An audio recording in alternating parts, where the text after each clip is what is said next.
Hello there, I'm your instructor from myTOEFL, and today we are going to master the Read an Academic Passage task. 1 is all for setting and sext and NC text in text about deep-sea biology, learning how to decode complex sentences and identify the primary arguments. By the end of this session, you'll have a much sharper eye for the logical structures that the TOEFL loves to test. If you want to keep improving your reading speed and accuracy, make sure to subscribe to myTOEFL. Join our community of learners and let's reach your target score together. The mystery of the deep-sea giant squid. The title immediately sets a tone of scientific inquiry by using the word mystery. It suggests that the passage will focus on the unknown aspects and recent discoveries regarding the giant squid in its natural habitat. The giant squid, Architeuthis dux, remains one of the most mysterious creatures in the ocean. This sentence introduces the scientific name Architeuthis dux and reinforces the theme that it is mysterious. By using this academic term, the author establishes a formal biological context for the discussion. For centuries, it was known only from legends of sea monsters like the kraken and occasional carcasses washed ashore. Here, the author provides historical context by contrasting scientific facts with legends of sea monsters. This highlights how little was known in the past, relying only on occasional carcasses rather than live observation. Unlike common coastal squid, these deep-sea dwellers inhabit the bathypelagic zone, thousands of feet below the surface. The author uses the contrast word unlike to distinguish the giant squid from its coastal relatives. It introduces the specific scientific term, bathypelagic zone, to describe their deep water home. Because of their remote habitat, scientists only captured the first video of a living giant squid in its natural environment in 2004. This sentence explains the cause and effect relationship between the remote habitat and the delay in research, noting that the first video wasn't captured until 2004. It emphasizes the difficulty of deep-sea exploration. These massive cephalopods can reach lengths of up to 13 meters, making them the largest invertebrates on Earth. The author concludes the first paragraph by highlighting the scale of these massive cephalopods. The phrase largest invertebrates serves to underscore their unique biological status on the planet. Survival in the lightless depths of the ocean requires unique physical adaptations. As we move into the second paragraph, the focus shifts to unique physical adaptations. The word lightless sets the stage for explaining how the squid's body has evolved to handle darkness.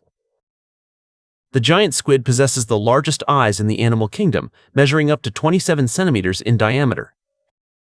This sentence provides a specific detail about the squid's anatomy, mentioning largest eyes to support the previous point about adaptations. It uses numerical data like 27 centimeters to provide scientific precision. These massive organs are for detecting the faint flashes of bioluminescent organisms or the silhouettes of their primary predator, the sperm whale. The word imperative is used here to show that these eyes are not just helpful, but necessary for detecting threats like the sperm whale. It explains the functional purpose of the anatomical feature. By processing minimal light, the squid can navigate a world where human vision would be completely useless.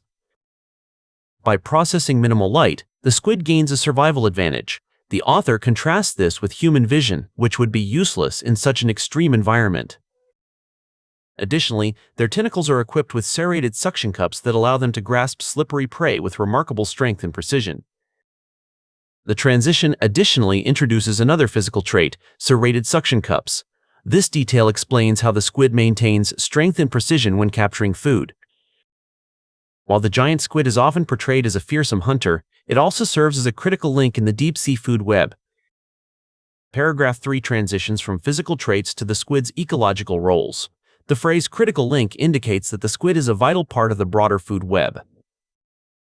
Their primary diet consists of deep-sea fish and smaller squid species, which they hunt using a powerful beak located at the center of their arms. This sentence describes the squid's primary diet and the powerful beak it uses for hunting. It provides a clearer picture of how the animal interacts with other deep-sea fish. Research conducted on the stomach contents of beached specimens has provided insight into the biodiversity of the abyss. The mention of stomach contents shows how scientists gather data indirectly. This research helps them understand the biodiversity of the abyss without needing to see every hunt live. However, studying their behavior remains difficult due to the crushing pressure and extreme cold of their environment. The contrast word, however, highlights the ongoing struggle for researchers. Obstacles like crushing pressure and extreme cold make direct observation nearly impossible. Modern marine biology continues to rely on autonomous deep-sea cameras to further unravel the life cycle and social interactions of these elusive titans. The final sentence points toward the future, mentioning autonomous deep-sea cameras. These tools are the key to helping modern marine biology understand these elusive titans. What is the passage mainly about? This question asks what the passage is mainly about, which means we are looking for the primary topic. You should look for a choice that summarizes both the physical nature of the squid and the scientific effort to study it. Now, keeping this in mind, let's evaluate our options. Let's take a closer look at option A, the biological characteristics and study of the giant squid. Option A covers both biological characteristics and the study of the animal. Since the text discusses eyes, tentacles, and deep-sea cameras, this is a very strong candidate for the main idea. Now, let's examine option B, the architectural structure of modern autonomous cameras. Option B is too narrow because it only mentions autonomous cameras. While the text mentions them, it is only a small detail in the final sentence, not the main focus of the entire passage. Here's option C. Let's break it down. The chemical composition of deep-sea bioluminescence. Option C focuses on bioluminescence, which is a minor detail mentioned in relation to what the squid's eyes detect. It does not represent the overarching theme of the text. Finally, let's look at option D, the history of Kraken legends in ancient mythology. Option D mentions Kraken legends, which appear only in the first paragraph as a historical reference. It ignores the bulk of the scientific information provided later. The correct answer to this question is option A, since it effectively synthesizes the discussion of the squid's physical adaptations with the modern scientific efforts to unravel its life cycle.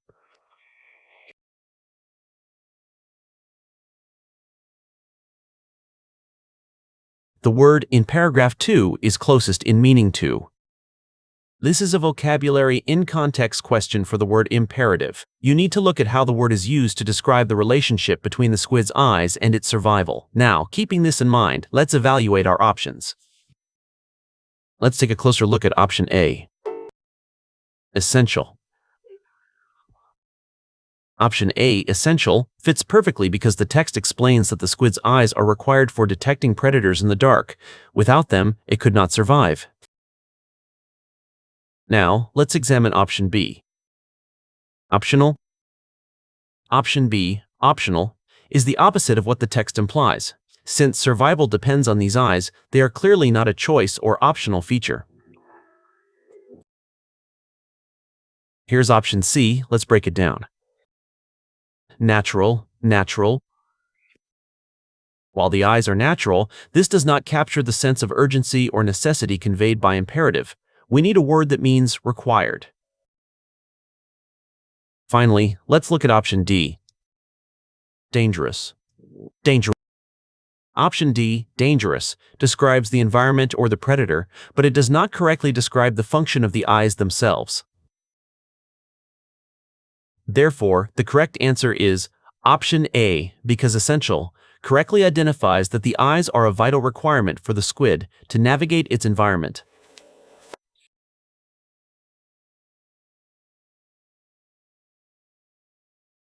According to paragraph 2, why are the eyes of the giant squid so large? This question asks why the eyes are so large based on paragraph 2. We should look for the specific function of the eyes mentioned in the text. Now, keeping this in mind, let's evaluate our options. Let's take a closer look at option A, to communicate with other members of their species.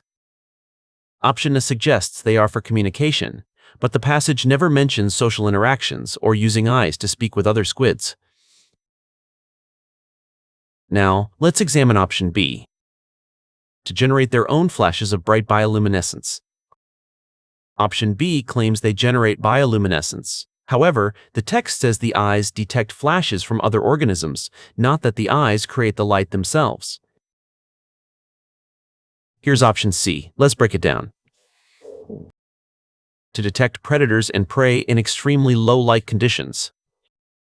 Option C is correct because it mentions detect predators and prey in low light conditions. This matches the text's explanation of processing minimal light to see silhouettes and flashes. Finally, let's look at option D. To see clearly in the sunlit layers of the ocean surface. Option D mentions the ocean surface, but the text explicitly states the giant squid lives in the bathypelagic zone, thousands of feet below where sunlight reaches. The correct answer to this question is option C, since the text explains that these eyes are for detecting light in a world where vision is usually useless.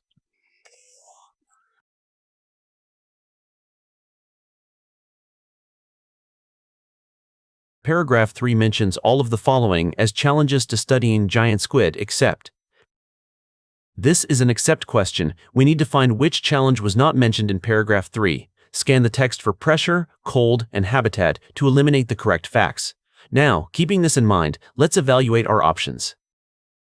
Let's take a closer look at option A. The lack of modern camera technology for underwater use. Option A mentions a lack of modern camera technology.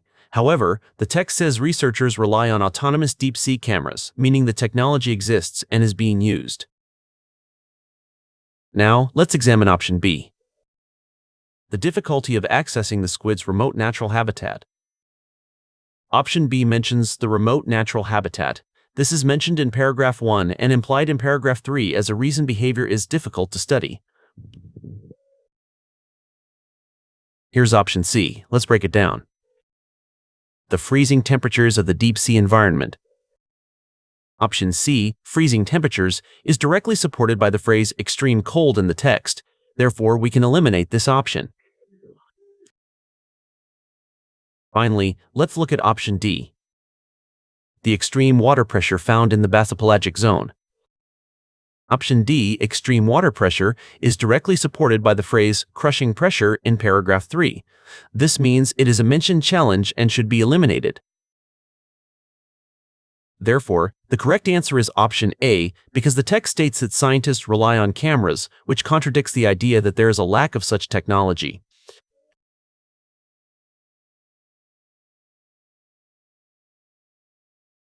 What is the relationship between paragraph 2 and paragraph 3?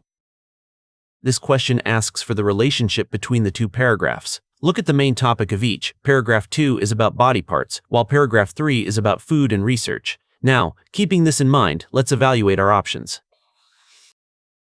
Let's take a closer look at option A.